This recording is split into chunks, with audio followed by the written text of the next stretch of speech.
is up, folks? What is going on? Welcome into another episode of America's Hometown Hard, the very first episode of our show of 2022, and I'd like to welcome you into JANthology.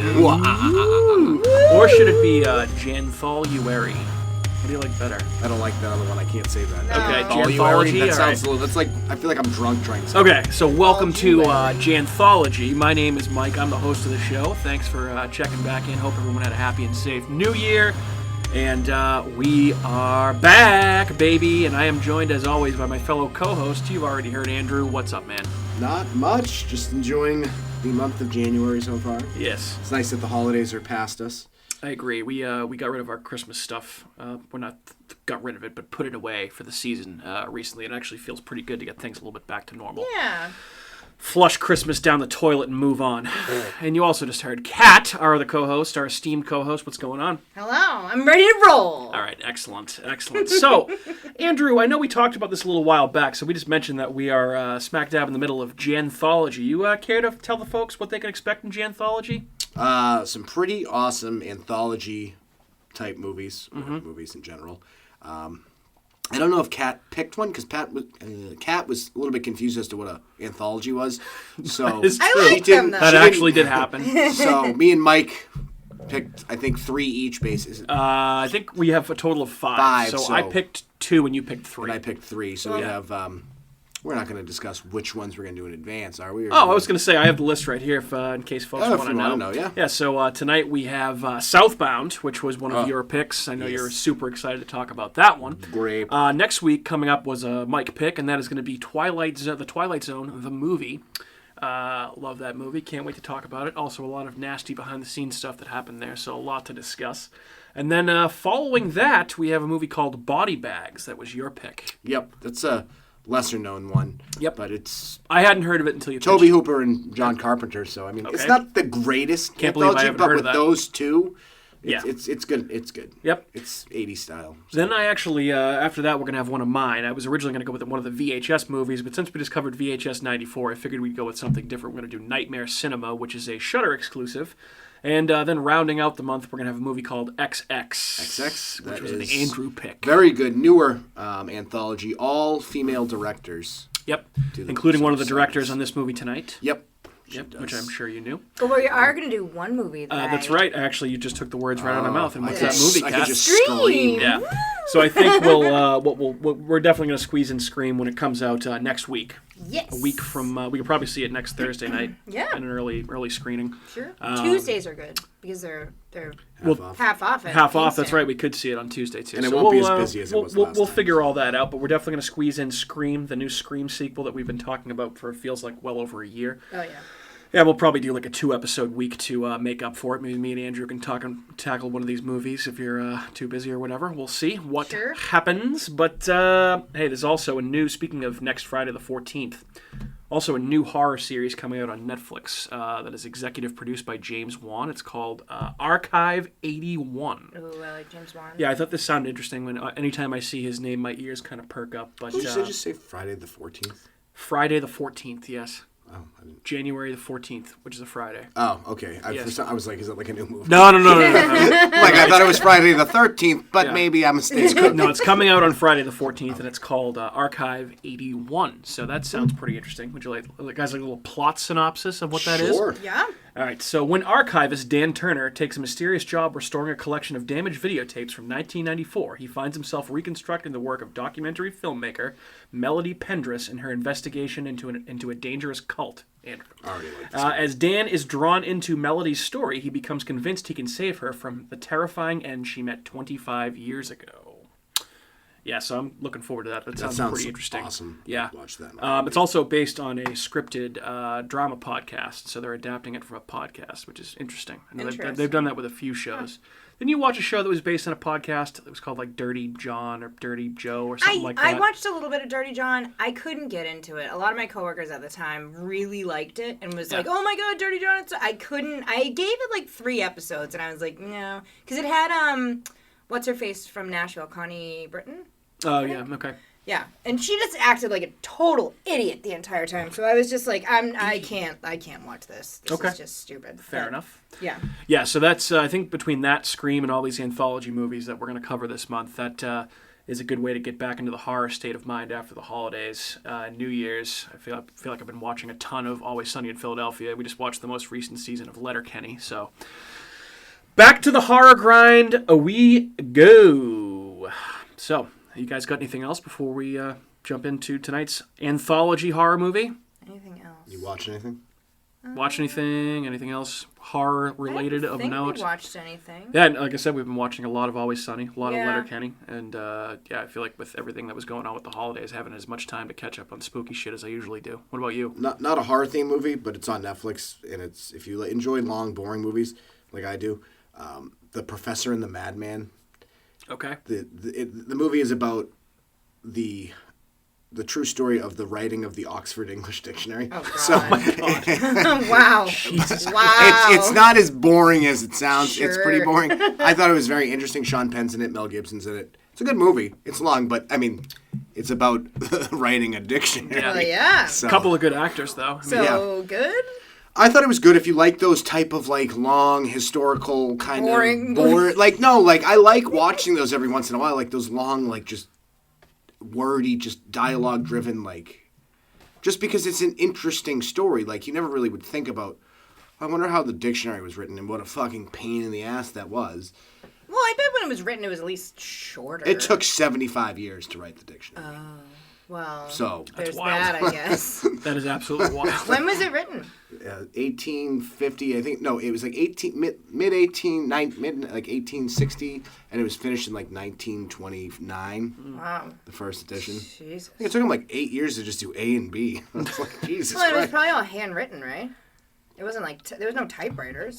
Well, they had those like printing Printing presses. yeah. Like the blocks, Yeah. but that's a pain in the ass too. Yeah, those are by hand. It was more an what incredible took pain the in the amount of ass. time was they had to basically, not to give you a history lesson, but they had to, for each word, they had a stipulation that they had to find it used in a book in the 12th, 13th, 14th, 15th, 16th, 17th, and 18th century in order to consider it. So there'd be words that they would find, and they'd only find them in 7 of those centuries, and they'd spend all this time trying to find it in the other centuries to use it. So you have to have like a vast knowledge of That sounds books. like the worst job. you imagine that in being your history? job? I Oh would my have God. killed myself. Yeah, Jesus Christ. Thank you for all of that dictionary talk, Andrew. Oh, hey, I almost completely forgot. JANthology, but I almost fell asleep.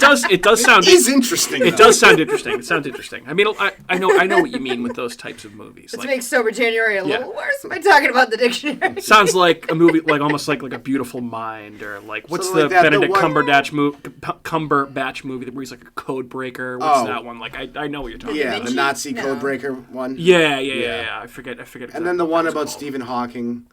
Yeah, I It's an remember that one. interesting- Yeah, A theory for everything or something. The Theory of Everything. The theory of Yes. everything. Like Yes. those type of movies. Yeah. All right. Boring but good. Okay. All right. So what's it called again? The The dictionary? the Professor and the Madman. Professor and the Madman. Okay, check it out on Netflix if you're looking for a movie like that. Thank you, If you're looking Andrew. for a snooze. I was also, I completely forgot to mention that JANthology will also be sober JANthology for all of us as we're partaking in Dry January, which should be fun. We'll see And I how will long we all emphasize last. dry. Dry, Not- yes, dry Not- January. Not high. We'll see how it goes. We'll see how long we last. But yeah, I give myself 2 weeks. I give you about 2 weeks too. I'm gonna try and go. That'd be I generous. I give you Tuesday of next week. Anyway, Tuesday of next week. rambling. Okay, cool. So we're ready.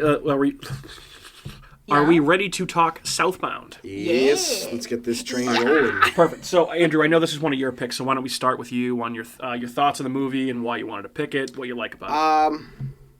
Probably my favorite anthology style movie, I would say. Really? So that's why I would pick that one. I like its homage to the 80s. Like it's very cheesy in its own way. Like the dialogue's pretty cheesy. A lot of the characters are kind of corny. But that's what I feel like that's what an anthology is supposed to be. Yeah. But the general story is very interesting. I mean, a lot of the the stories are very predictable as they're happening. Like, it's not like they're hiding too much. There are a few little, like, twists and turns.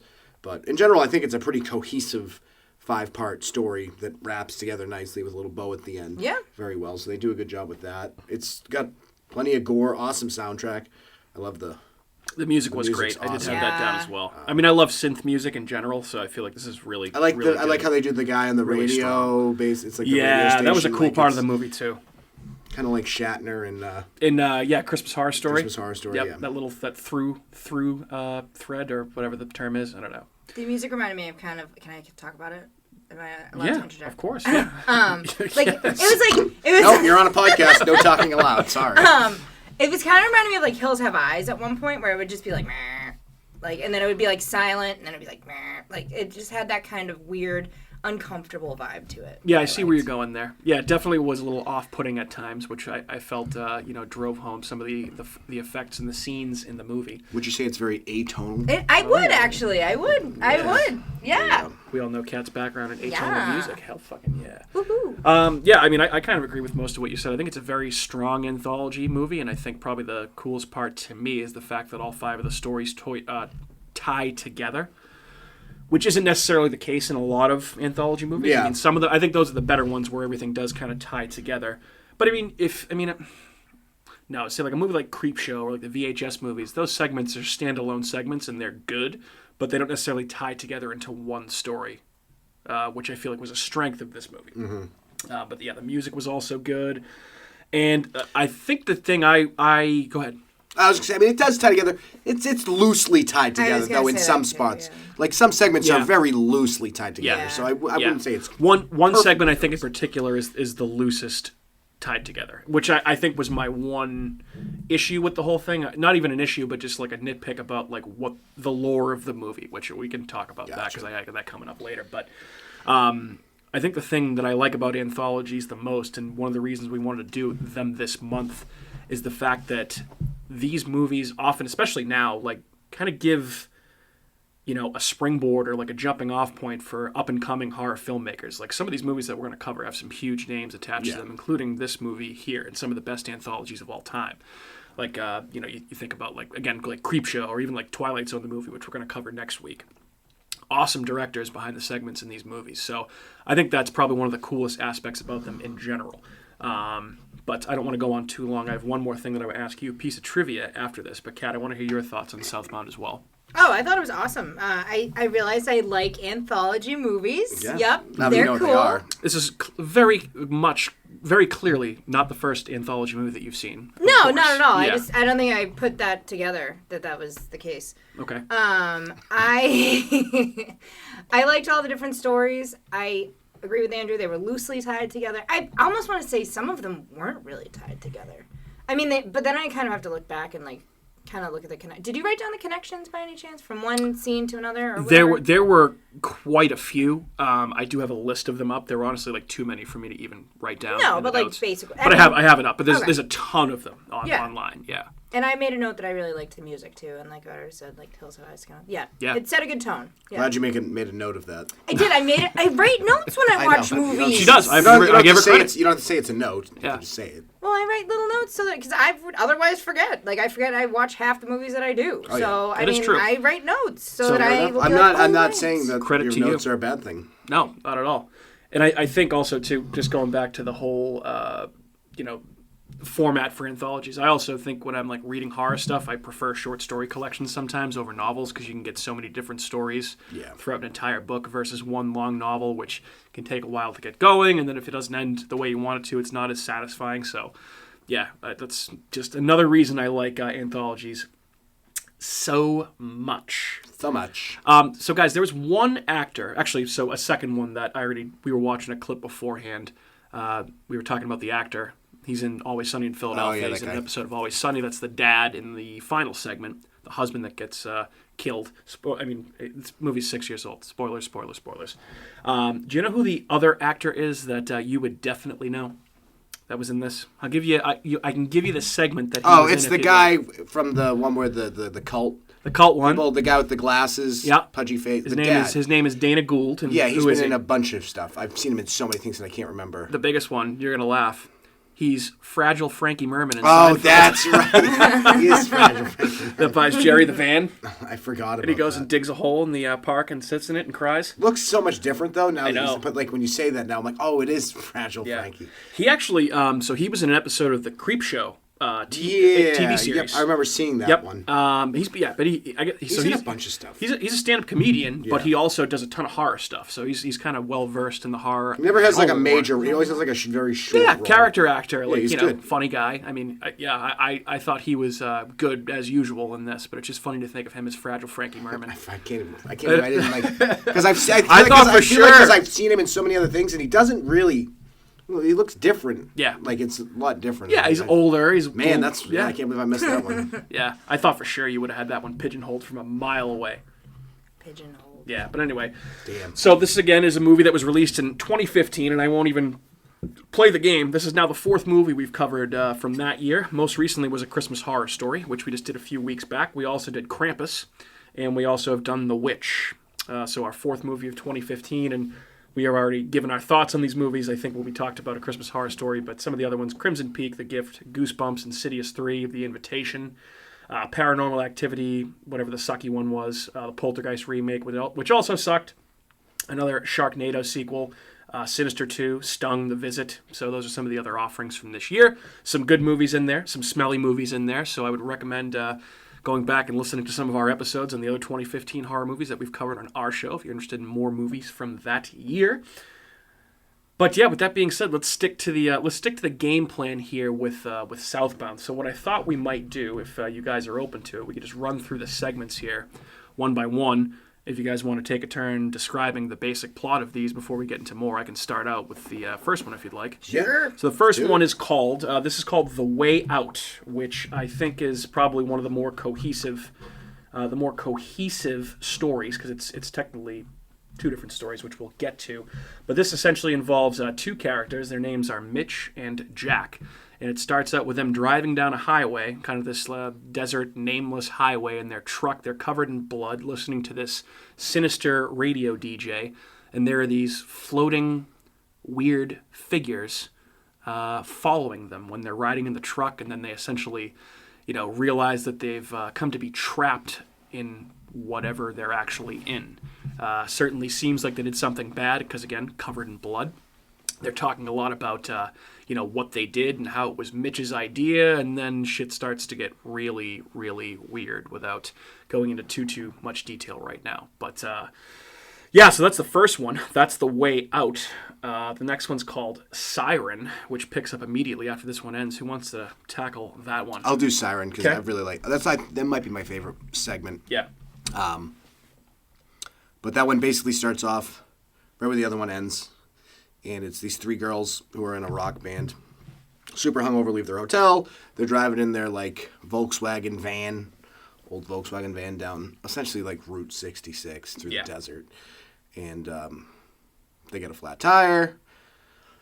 Can't get anybody to pick them up. There's no town that's nearby. So this creepy old couple comes by, offers them a ride, and tells them they can stay at their house. We might have an extra tire, blah, blah, blah. All the elements of any horror movie that say, don't go with these people, and then they go with them, which Of course is they do. obvious. Because Well, I movie. mean, to be fair, there's three of them. I mean, they're going into a car that is locked with two complete strangers, but they're in the middle of nowhere. I mean, Well, yeah, what are your What was the options? other What are option? your You options? don't have They another could have stayed in option. the van, and for how long? And Well, yeah. maybe someone could have got there Yeah, eventually. so probably a bad idea, but you got to do what you got to do. So they go there. They end up back at their house in the middle of nowhere.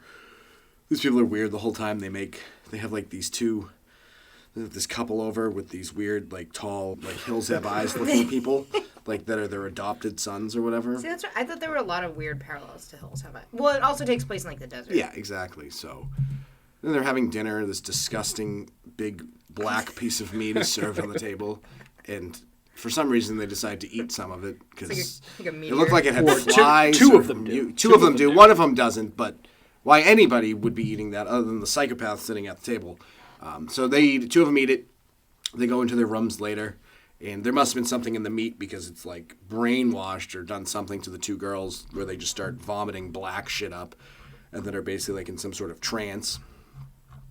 the one girl that didn't eat any is like freaking out and wants to get out of there. Meanwhile, there's this overlying theme that one of their friends that they had, she's responsible. The one that didn't eat anything, I can't remember her name. Her name is... Pass. Keep going. Doesn't Come matter. back to me. Yeah, names are irrelevant. Sadie. Yeah. Sadie. Yep.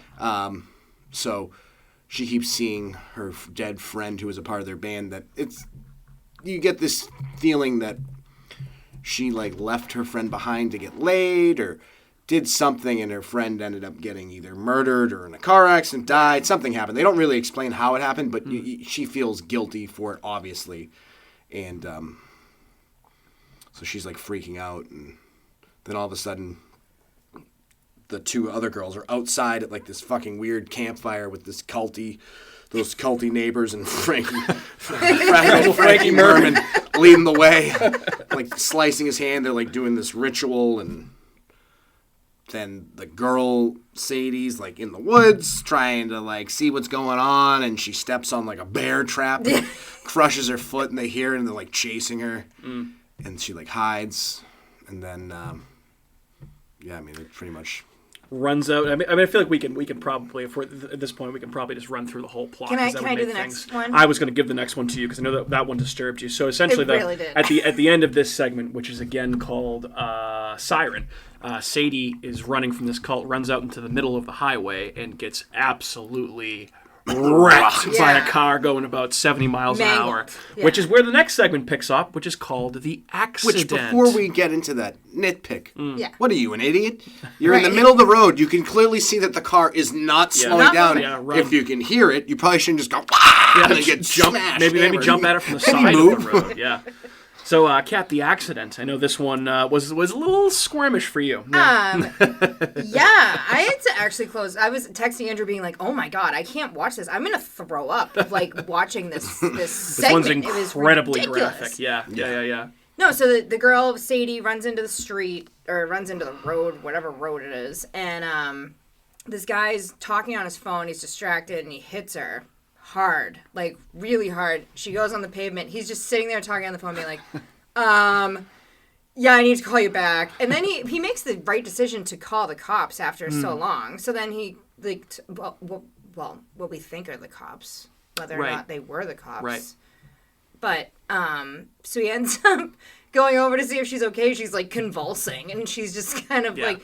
So he ends up talking to the EMT, and they tell him to put her in the car, and then he drives to what he thinks is a town that's totally just empty. He goes into this hospital that's completely abandoned, and they're, like, talking to him on the phone, trying to tell him... Then he finds, like, a bed to, like, an operating table to, like, lay her down on. They're trying to tell him what to do to save her life. So it's like a train wreck. He's like just some guy. All of a sudden, he's like performing surgery. He had to intubate her. Yep. And then, like, the part that I couldn't watch was when he had to cut her. Yeah, that was disgusting. Her Compressed the lungs. Yeah. And then stuck his hand. It reminded me of like a chicken. Like if I'm seasoning a chicken with butter under the skin. Yeah. All right. Okay. All right. Which is a little bit gross, except I don't. I know it's kind of messed. That is what it is, though. Essentially, I feel like you're also forgetting the part where he's carrying her to the operating table and her leg snaps the other way. That was like almost so disgusting. It was so that was gross. so gross. Then he's putting the tourniquet on. How hard should I tighten it? As hard as you can. I don't think they meant. He like wrenches it and like blood squirts out of her mouth as he does it. Like, how hard did you just do that? Oh my God! You can tighten it without like. Oh, I was like, oh God, why is everything so violent? Yeah. Oh my God. But needless to say, after the lung thing where he's like squeezing her lung to try and bring her back, which is just ridiculous. Yeah. He then, kind of has this little breakdown. He's just sitting there and he's like, I don't know what to do with my life right now. And he tries to leave, and all of a sudden the doors are locked from the outside, which is insane. So, is that the end? No. Well, then he does get out.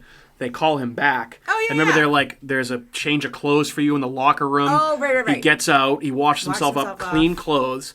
And then there's a second car in the parking lot that's exactly like his, that just his key fob just automatically, works with. Yeah.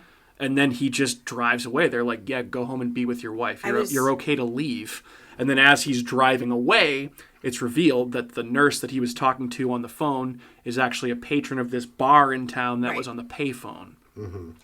So, all right, I think I was so scarred by the lung scene, like that whole falling action. Gross. I just didn't even pay it. Like I do remember I being like, "What the what?" Finn, if you like gore in your horror movies, this scene is for you. Oh my god, it was nasty. But so I guess I liked this one, but I had a couple issues with it. I thought this one was the one that was the most loosely tied to the overall narrative, and I'm also a little confused about that. Not really confused. I guess I think I understand, but so.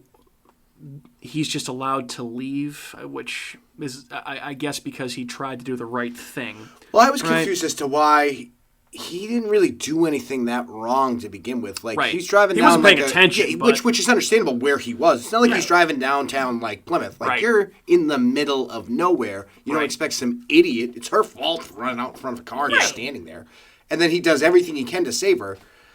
So, like, maybe that's why they let him leave, because he tried so hard? That must have been why. I think that's probably it was a test. He the passed. reason. Yeah, he passed the test. He did everything they said. Like, they were probably expecting him to just leave her there to die, and then they would have. Came and got him. So I'll take the next one here. So as he's driving away, as I mentioned, you see that the patron of this bar was talking to him on the phone the entire time, and she goes and she walks back into this bar that is called the bar. So anyone catch the name of the bar? Oh no. The Trap. The Trap. Oh. Yep. So, you know what I did? Because I thought it was Smitty. Yep. So basically, this woman walks back into the bar and she sits down and orders a drink, and the people in the bar start arguing with her because she left the door open. So you start thinking to yourself, why is this such a big deal? Which reveals itself towards the end, and essentially this guy kicks the door in with a shotgun looking for his sister. So he's questioning these people, shows them a photo of his sister. I've been looking for her. I know she's here. Where is she? And then one of the guys that's in the bar at a booth behind him grows these long fingers and sharp nails. It essentially like slashes him across the back. So, okay, what the hell's going on here? What the hell is this type of shit? So basically he shoots the guy's hand off, and he, essentially points the shotgun at the bartender and says, because the bartender says that he might know where she is, or he has seen her or whatever. And he puts his hand down on the bar, and there's this weird tattoo on his hand that has like 4 different weird cultish symbols. So this guy essentially takes him out to his car, drive me to where my sister is, and they pull up at this ice cream shop. And they go around back, and it's just a brick wall. And he's like, where is she? And through the door. He's like, what the fuck are you talking about? What door? And then you come to find out that the guy puts his hand with the tattoo over one of his eyes, and it allows him to see this hidden doorway and also a bunch of demons that are standing behind the guy with the shotgun. Mm-hmm. So he goes into this place, which is a tattoo parlor, finds his sister, essentially is trying to drag his sister out. All the people inside turn into demons. He's shooting them, gets her outside, gets her into the car, and is trying to drive her away. And she's essentially telling him that she does not want to leave. This is where she wants to be. They, keep driving, and then there's this thing where you're not supposed to, the road just ends, and it's just desert. So she's saying you're not supposed to drive out there, unless you're a person like me. So he drives out there, gets ripped out of the car by a bunch of demons, and then essentially, you're led to believe he gets ripped to shreds. So this one I thought was very interesting. Probably one of my favorite of the movie. It was really good. It was. I feel like one of the shorter. I mean, they were all kind of. It felt shorter. This one felt short. Yeah, it felt short. I think it was definitely. I thought that guy was Tobey Maguire for like a split second. Which guy with the shotgun, with the beard and stuff? Kind of like I was like, is that Tobey Maguire? I was like, no, he wouldn't. The bartender was from Orange Is the New Black. Yeah, she picked up on that. Prison guards. Okay. Yep. It kind of had like a Dawn Till Dusk kind of feel. It did. That's actually a good call. I kind of like that. But it's like, so are they part of the same cult then? They must be all. It must be all like one satanic cult. Satanic. So I think after we run through all the segments, we can talk about what all of them mean, what they mean together. But I have some thoughts on that. Could I ask? Yeah. Was that guy a shapeshifter? Did you come across that? The guy who's just grew fingernails? I think they're all demons because a few of them turned into like the same type of thing. Okay. And that lady was definitely a demon too, because you could see just the way they smile, like they were all demons. Yeah, exactly. And they all have the tattoos and everything. So it's essentially hell. Right. Yeah. Yeah. So, or is it? Or Or is it? All right, so that leads us back into. So I guess here's how it leads in. So basically, the sister that is found, she goes back to the ice cream parlor and is going to go back in the door, and she has her hand over her eye, and this girl walks out of the bathroom, which is right next to where she is, and she says, "What the hell are you looking at?" And she turns around and walks back into the ice cream parlor and sits down with her mother and father, which is where the final segment starts. You want to tackle that one? Sure. This one's called The Way In, which So if you're a real smart feller, you can tell that the first segment was called The Way Out, and this one's called The Way This is In. bringing it full circle. Oh, Yeah, so like you said, you had the family. It's Yep. the dad, Darren, Derek? Something like Darren? that. Let's see. Daryl, Kate, Jem, I think is the other name. Jem is the daughter, Daryl is the husband, and Kate is the mother. So the family looks like they're on, like, I don't know why they're on vacation in this terrible place, wherever they are, but they're on, like, a vacation before their daughter goes away to school, their last kind of family fun times together. So they're getting ice cream, and then they go back to their terrible condo that they rented or whatever it is. Actually didn't look So that weird. Didn't terrible. look that bad, but where are you? And why are you look there? nowhere. Like, is there, like, a golf course? What do you guys do? I thought that was going to tie into the house that the girls were at. I thought that they had, like, rented that house, that it might have taken place at a different time, that the girls weren't there. So it does tie into another particular segment. Did you guys pick up on this at all? It's like blink and you'll miss it.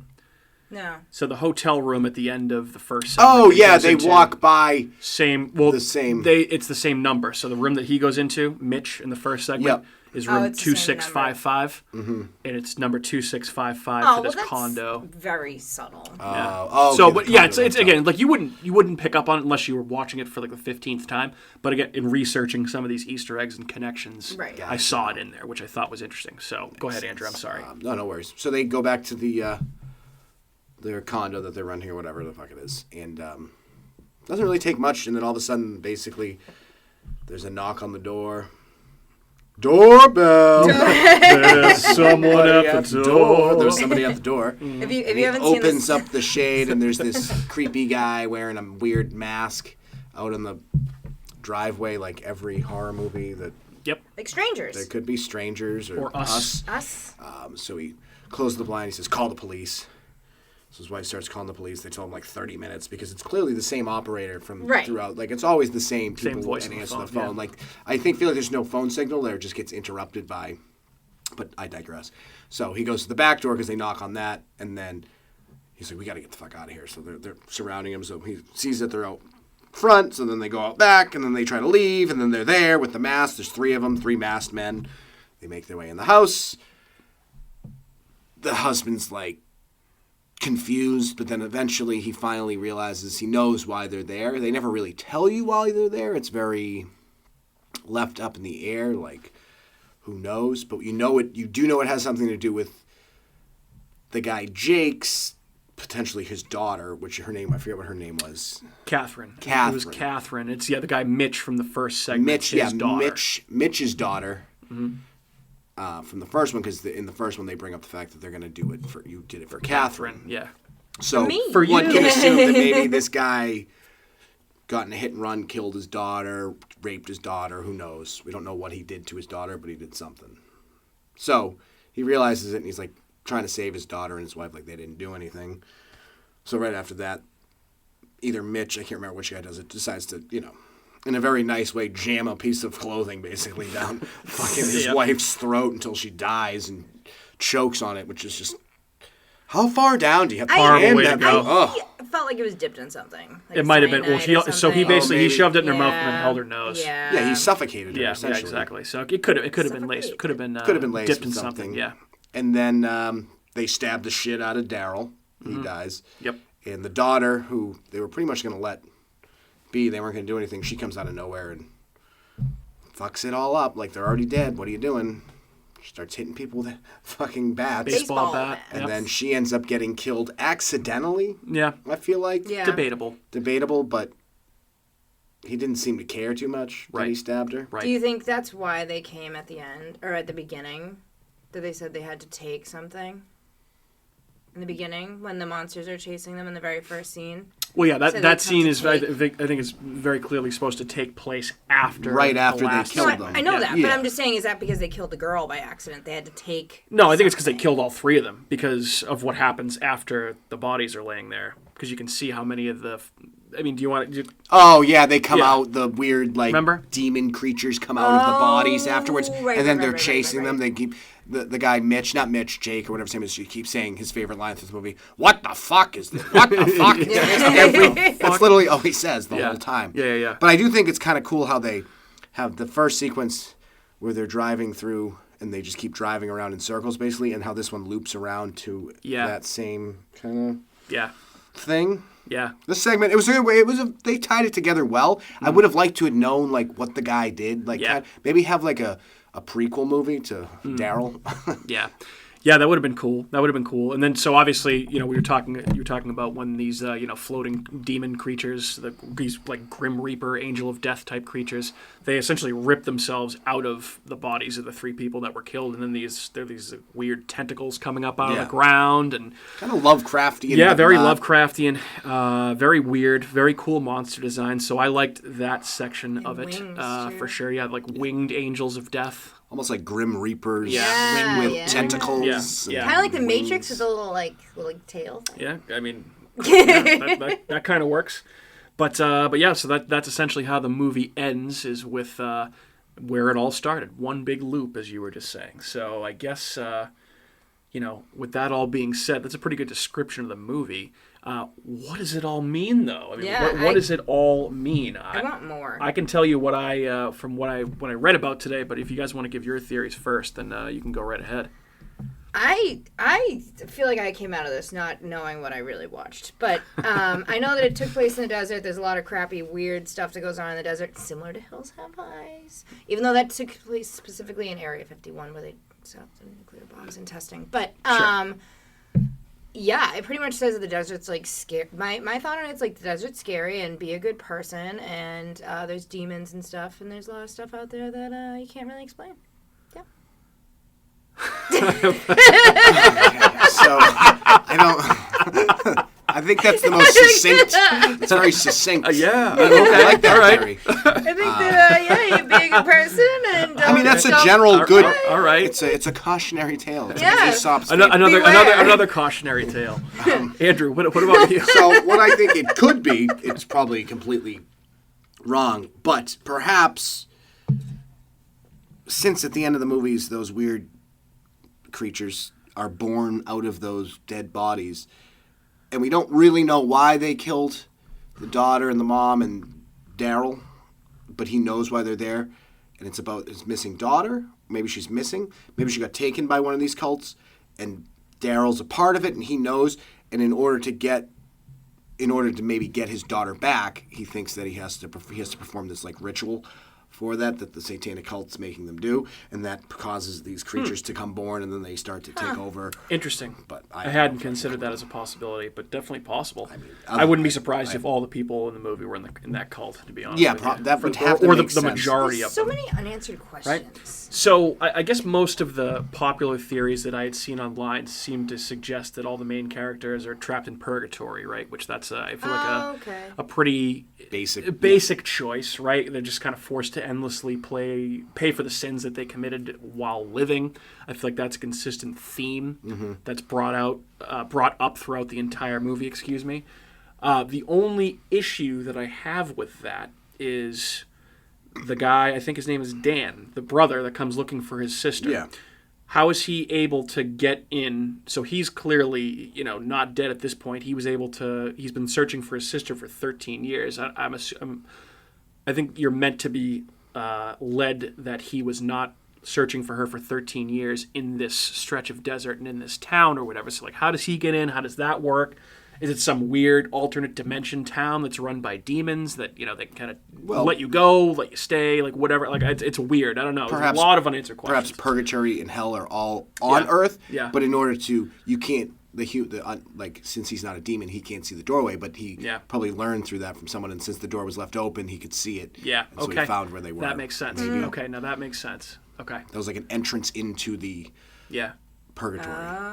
So, Were you guys fans of the fact that this movie was so ambiguous and left so many unanswered questions? No. I was okay with it. I would have liked maybe just one more story, I feel like, or something like a follow-up anthology to it, like where you a little bit more. Like, I'm fine with it being ambiguous, but at some point I'd like some sort of answer. That was the only nitpick that I had, because I mean, I kind of liked that it was, but in the same sense, I feel like I would have liked personally to know a little bit more about the mythology of everything going on in this area. Like, what is it? Like, what's up with the cult? Like, what is going on with with the monsters? Like, what does it all mean, Basil? What does it all mean? What did Basil. that guy do that got killed by the guy in the mask? That's one. What did he do? Yeah, and then his wife looked at him and was like, no. So she clearly knew about it. Yeah. And so like, I was like, what's the big secret? Yeah. Maybe we can throw the subtitles on. Do they say it in the Here's subtitles? another thought, too, that I could be, maybe. Jem is actually Kate, his daughter. And maybe they got taken from him for some reason. She got put up for adoption. It was this family, and he wanted to see the No, because kid. then he dies. The guy who's looking for his daughter? No, yeah, I know, but that's his daughter. He kills his daughter by accident. Maybe that's. I mean, you think he would have been a little bit more emotional. Yeah, but I don't know. Yeah, because it does show in the first segment. It does show him when he walks into the hotel room. It turns into his house, and it's his daughter, like running her, and he just can't catch her running around. It's the same as the movie. The movie. So perhaps I don't know. He's subtle. Yeah, very subtle. But you think he'd be a little bit more upset? Yeah, I mean, you stabbed your daughter. Yeah. And why would the other guy be like, we were going to let you go? Yeah, exactly. Well, so were you going to kill your daughter? What did she do? Like, it doesn't make. So that's confusing. Yeah. I don't know. But yeah, I mean, I do think there's a lot of unanswered questions as we just addressed. I would have liked to have some of them answered, but I'm okay with some ambiguity. But I feel like the overall thesis for this movie can be summed up by this one quote from the DJ in the opening segment. Okay, I'll try my best to do it in the DJ voice today, because he had some good pipes. Yeah. Regret and remorse, amends and atonement. That's life, right? Well, this next one is for you. All you lost souls racing down that long road to redemption, and all you sinners running from your past but heading straight into that pit of darkness up ahead. We're all on the same endless highway, the one with no name and no exits, looking for a way out tonight and into tomorrow. Well, they're going to try to stop you, but you got to say fuck it and keep moving, because this is your highway, and tonight might just be the night you finally outrun those wicked demons once and for all, and I'll be right here with you, making sure you get where you're going. I feel like that is the movie right there. You did a good job. That was nice. I feel like that's the movie. That's the general. They theme. basically tell you what the movie. You can't outrun your sins. You can't outrun your past. You will pay. You will face judgment at some point. Yeah. Right? It could be just as simple as what it is. Yeah. Faux show. Hey, so for what it's worth, as I mentioned before, a lot of firepower behind this movie, and just a couple quick things about, now that we've kind of discussed it, some of the behind-the-scenes shit. So this is the only movie in this franchise so far. I hope that there is someday a sequel. I would love to see one. I feel like it's been 6 years. I feel like this is a movie that, any anthology movie you could easily do a sequel, because you can just do new stories and find a way to tie them together. They could call it Northbound. Yeah. They could call it Northbound, yeah. It's eastbound, westbound. Yeah. So this movie was pretty much brought to you by the same production team as the VHS movies, for the most part, which includes Bloody Disgusting, the website, obviously. They, produce certain movies, and this was one of them, specifically Brad Mishka, who founded the website several years ago, and he's the head of the company. But it's directed by, and this is... We talked a little bit about how this gives up-and-coming directors and horror filmmakers a chance to kind of show their talents before they get real famous, and this movie is definitely, in that category, right? So the first segment and the last segment, The Way Out and The Way In, is directed by Radio Silence, who I know we've brought up before. They were also involved in VHS 94, Ready or Not, which was a fantastic movie, and obviously the upcoming Scream remake. So that's a team of guys, and they were involved in all those movies. Roxanne Benjamin was another one. She directed the Siren segment, which I think you brought her up earlier because we were going to talk about XX. She also directed a segment in VHS and VHS2, and this movie called Body at Brighton Rock, which came out in 2019. So that's actually an underrated movie. David Bruckner, we've talked about a ton. Again, work on VHS, The Ritual, No One Gets Out Alive, and obviously Andrew. what you're probably one of the most excited for this upcoming year is the upcoming Hellraiser reboot, sequel, whatever it is. Oh, yeah. Yeah, that guy. So, and then Patrick Horvath, who directed the Jailbreak segment, hasn't really been involved in anything else that I'd seen or heard of. So sorry, Patrick, but yeah, just to give you an idea of some of the firepower behind this movie, and so yeah, but so where do you guys think that this was filmed? It looked pretty desolate. It's gonna be like Las Arizona? Vegas. So it's actually it's all in California, I guess, in the greater Los Angeles area and in the Mojave Desert, including 29 Palms and Amboy. And then there was a place that actually is called Roy's Motel and Cafe in Amboy, California. So that's an actual place that's in this movie. Cool. Yeah. The hospital scenes were filmed in a real hospital that just happened to have an abandoned wing, which I thought was kind of interesting. Yeah, but I guess I just didn't realize that there's that. I mean, I know there's a desert out in California. Yeah. I didn't realize it was like that desolate out there. I mean, it's Nevada. Well, the Mojave. Mojave, yeah. Didn't realize that. Mojave. So, guys, did you have a favorite segment out of all the ones that we discussed? I liked the one I talked to. What was it? Accident? The accident? Accident. That was your favorite? I would have thought that since it grossed you out so much that you might not have liked it as much. I think that was probably my favorite because it grossed me out so much. Okay. Andrew, what about you? I think the Siren one was my favorite because it's cult. I like those culty ones, and that's the most culty of them all. So yeah. Yeah, you love cult stuff, so I figured that would have been your favorite. I was a fan of the Way In, which is the last segment. Though actually, the last two were great, but I like the Way In slightly better because you get the scary mask element, you get the home invasion element, you get murder, you get tentacle monsters and winged grim reapers of death. So it kind of hits on all cylinders for me, and it kind of ties everything together with a nice, neat little bow at the end. Speaking of that segment, Andrew, I think you had a piece of trivia you wanted to bring up regarding. Oh well, I was just segment, curious right? with the masks because I was looking at them and I was like, I think I can figure out who like one of those people is, and I couldn't figure out who the other two are. So I looked that up online, and there was like one. Yeah, there was one random website that had it. I don't know where they got the information from, so I'm not sure if it's entirely true because it seemed confusing. It seems wrong to me, but what do you got, Kat? Presidents. One of them is a president. Is it Abraham Lincoln? No. Oh, I thought that was Abraham Lincoln. Nixon? No, one of them's a Ronald Reagan mask, but very cartoonish looking. Yeah. They said. See, that's the one I thought was James Gardner. Oh. I feel like it looks like James Gardner. Yeah. The other one is the one with like the mustache that's like pointy. Yeah. That's Clark Gable. Oh. Who's an old timey. Okay. And then the other one, which is the wild one, yeah. which I don't see it and I can't see it. It's a fucked up looking Nicolas Cage mask, and I don't. Oh no! There's no way. That's what it said. I'm like, there's no way. It doesn't look like. He looks like Abraham Lincoln. That's why I thought they were. That all doesn't presidents. look like Abraham Lincoln. Yes, he does. It doesn't look like Nick Cage. It looks about. I had no idea, so I can't even comment. It looks just as much as Nicolas Cage as it does Abraham Lincoln. Oh my God, that's not true. Which one did you think? Which one did you know? Was it or guess the? No, I thought it was James Gardner. Okay. I thought you said you knew what one was and you got it right. Okay. Oh no, I could have sworn I knew what one was. Yeah. No, I knew what one was after I looked it up. I knew who that person Right, was. gotcha, Well, I knew who Nick Cage is, but it doesn't look like him. Gotcha. I feel like we're all fans of this movie to varying degrees. Was there anything? I know I brought up, like what are the rules for this town? But anything you didn't like about this movie that you want to touch on? Just what you already said, the open-ended questions and kind of. Yeah. I mean, I would want it if we're talking about sequels. I'd want one so that they could answer some of those questions. Yeah. I want to know. Yeah, for sure. I mean, I don't know if we'll ever get a sequel, but I would love to see one, and I'm with you. Have some of those unanswered questions. Or just do a standalone movie where it ties them all in together. Yeah. But isn't an anthology. I would go for that too. I'd be cool with that. Yeah.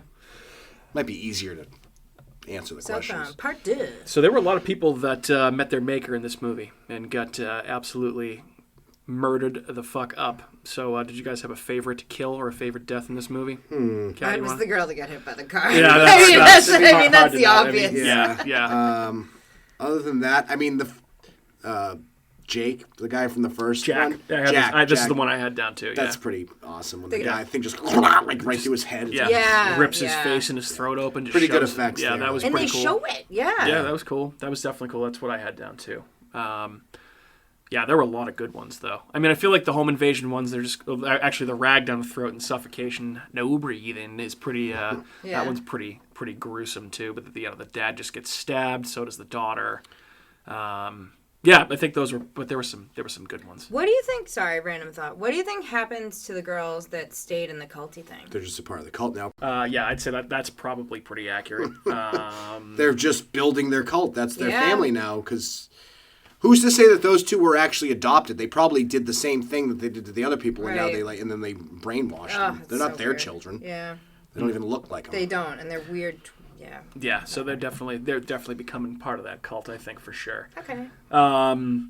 Would you guys walk through this as a haunted house? Be tough to do. I was just gonna say. If you could figure out a way to do it where it was. I mean, you could. You have like the four the mask guys. You could do like the puppets would be the Angel of Death things would be tough to do. You have a creepy hospital. Yep. Hospital. Oh, see, I actually thought that was one bar. of the creepiest sections of the movie. Bar would be a good set to walk through, but for some reason, like abandoned hospitals freak me the fuck out. Yeah. Which is why I feel like The Void. Oh, I love that movie so much because the whole thing takes place in an abandoned hospital. That movie rocks. Yeah. I think so that always good. abandoned hospitals remind me of Walking Dead. That too, actually, I forgot. So like much the first, like Walking Dead. the pilot of Well, Walking more. Dead. I mean, there's so many more Pilot. hospital kind of Yeah, scenes. for sure. Yeah. So yeah, I know we already talked about whether or not we'd like to see a sequel. I mean, anything else there that we haven't already touched on? Sequel-ish stuff. I think we kind of covered it. No, I think I'd see a sequel. Absolutely. Yeah, me too. Why not? All three of us say a yes.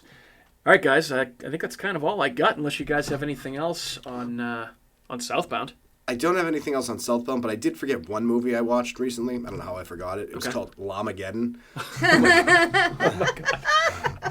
I'm pretty sure it's on Amazon right now. Sounds better than the dictionary. The dictionary movie was way better. Would it make a good double feature with the professor and the madman? It's just a weird, either it's like a possessed llama or a llama from outer space that's just killing people at parties, and it's so cheesy and bad, but it's so good at the same time. Okay. It's awful. It's Lamageddon. Just watch the trailer for it. It's awful. Cool. All right.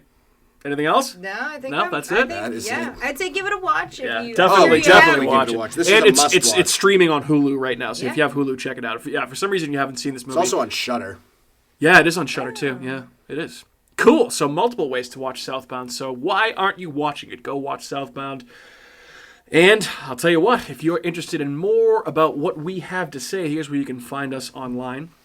First and foremost, on our website, which is ahpod.com. That's AHHPOD.com. You can also find us on YouTube and Facebook. Just search for America's Hometown Horror, and you will find us. You can also tweet at us at Hometown Horror, and you can find us on Instagram, which is where we're the most active by far, at Hometown Horror Pod, and we have an email address, which is hometownhorrorpodcast@gmail.com. If you're listening to this show right now, guess what? You can find the next episodes of our show right where you are. We're everywhere. Apple, Spotify, Google, Spotify. Already said that. Amazon, iHeartRadio, Stitcher, Spreaker, and wherever else you may get your podcasts. Woo! Hey, all right. It's been the first episode of JANthology month, guys. Thanks for tuning in. My name is Mike. I have been your host, and as always, I have been joined by my esteemed co-hosts, Catherine and Andrew. Guys, Happy New Year, and say goodbye Happy New to Year. your audience. Happy New Year to you. It's the new year. This is what the new year sounds like in the future. You didn't mention that reference that we No, we sung did. earlier, We did. We The did it a South couple Park times. COVID. Yeah.